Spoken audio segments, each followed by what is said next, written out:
when I was studying dance in New York, in my class at Charles Weidman was another, several other dancers like Beatrice Seckler, wonderful dancer, Nick Vanoff, who became a big producer out here, the one, Felicia Vanoff, who became his wife, and Mark Bro, who also became a director, and Nick Vanoff called me and said, Julie Andrews is going to be doing a series.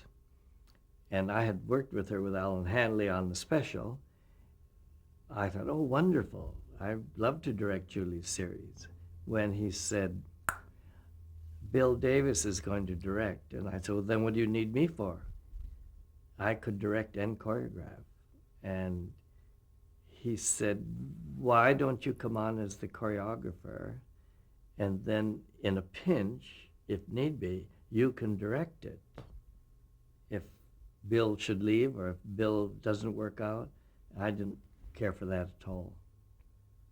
But he and Felicia got me by the throat and just said, you've got to come on. And I did. I went on to choreograph, and Bill never missed a show. Even one day, the poor man was on his deathbed. He was so sick. And I said, Nick, I'm ready. And Bill stayed through the end. He was really dying. Never. And my assistant, Dick Beard, said, you know he's not going to leave that chair. He'll die in that chair before he lets you sit in it. Because he knows the minute you sit in it, you're not going to leave. So we went through that whole year. And Bill did all of them, and I staged all of the stuff and the choreography. Then Bill and I met up again when we did co-direct Lily Tomlin's special in Las Vegas, sold out, and that time we shared directing. Mm-hmm.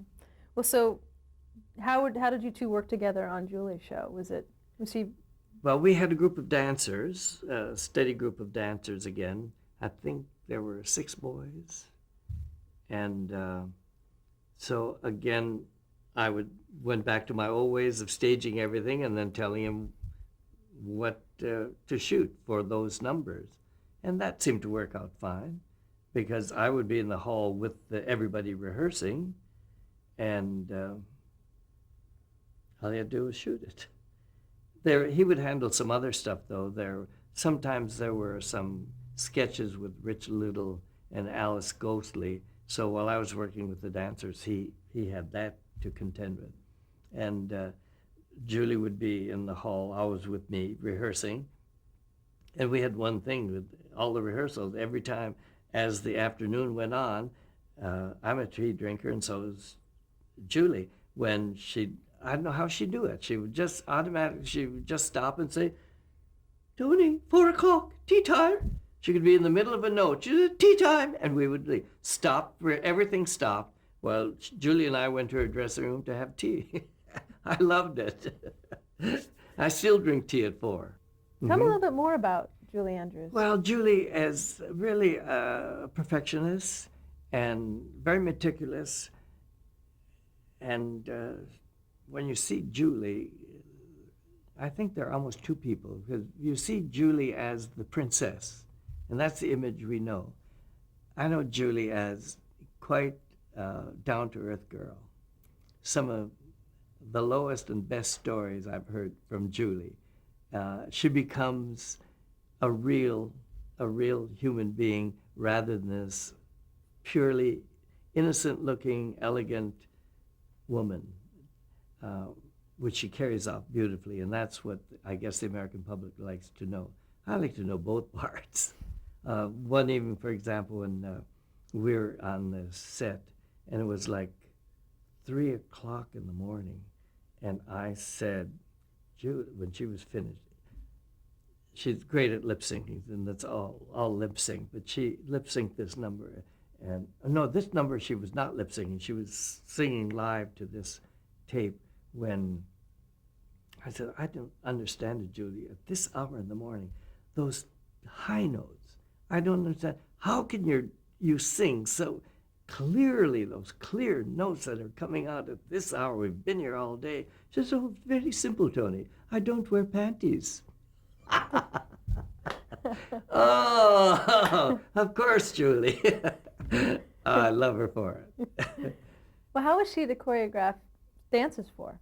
She's fine. She's big, but you work for that. I mean, she handles movement very, very well. If you saw the film Star, she has to do Burlington Birdie in that, and that's all kind of vaudeville dancing. So she does extremely well. She's not foreign to the dance, so she gets through it just fine.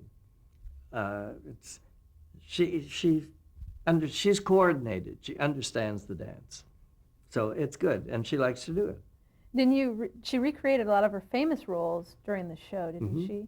Mm-hmm. So you did. She did, yeah. The one we had all three of her on, and the opening show was Julie, Liza Doolittle, and Mary Poppins. All three, and that took like all day to do. But I thought I just played the tape the other night, and when I looked at it, I said, "My God, we did a lot of work on that." But to coordinate her talking to herself in those days of chroma key, it was she is bright and could communicate with all of those different three women who were up there. We marveled at her and congratulated her. And she also liked to try to change her image. So once she was singing, she wanted to do American jazz. So she was singing early in the morning again, Bill Bailey, and this was total track, lip sync. And so she wanted to get jazzier and move a little bit more, instead of just being so precise and English. So I was next to the camera yelling at her and screaming, shake those hips, move those shoulders, strut it, Julie, strut, go, go. I kept this going until near the end of the song, I collapsed exhausted in a heap. And there she's cool as anything, and she says, Tony dear, thanks for the encouragement. I said, encourage? Oh. Only out of Julie. A word like that would come after giving my blood to get a performance.